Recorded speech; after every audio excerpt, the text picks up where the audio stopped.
Shalom, this is Rabbi Mark Kunis, and my taste of Torah for Parshat Bamidbar 5781. Let me ask a question that might surprise you. What right do we have to pray? You're probably now asking yourself, what, has this rabbi gone off the deep end? Of course we have a right to pray. We go to shul, don't we? But think about it. Prayers of thanksgiving are always in order. Prayers of praise, if offered within acceptable guidelines, are certainly welcome. But most of our heartfelt prayers are prayers of petition, like, God, please help me, help me. What are we saying when we ask God for help? Are we saying, God, make me well because when you made me sick, you might have made a mistake? Does God make mistakes? If it's God's will that we should be sick, how dare we pray and expect God to change God's will? If God decreed I should be poor, what right do I have to pray for financial success? If God decreed I should suffer injustice, what right do I have to pray for justice?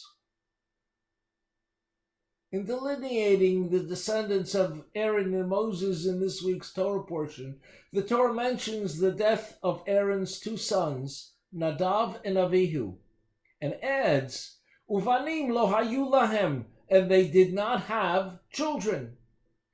The Talmud comments, Hahayu lahem banim, if they did have children, lo metu, they would not have died. But if they had committed a sin worthy of death, why would the fact that they had children make any difference in their punishment? It is because if someone is put to death, his family also suffers. Even though Nadav and Avihu may have deserved the death penalty, the Talmud teaches it would have been unjust for their children to become orphans. If one commits a terrible crime, he can be jailed for a year, for 5 years, for 10 years. He can even be put to death. Who suffers? Of course he suffers. Who else pays the price? His wife, his children, his family. We could well ask, but it's not fair. They didn't do anything wrong. But the human justice system can only look at the crime. It cannot take into account that innocent children will suffer and won't have a provider. But God can dispense total justice. The Torah teaches, Ki kol derachav mishpat, for all God's ways are just. God has to take into account what a punishment will mean, not only for the sinner, but for all who are connected to him. Now we can see the answer to our question. What right do we have to pray? What happens when we pray for someone seriously ill? What are we really saying to God?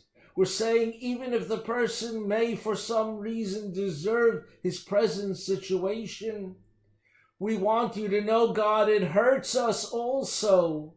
So put us on the scale of justice too as you judge. How do we demonstrate it hurts us? We come to shul, offer a prayer, give tzedakah, charity on his or her behalf.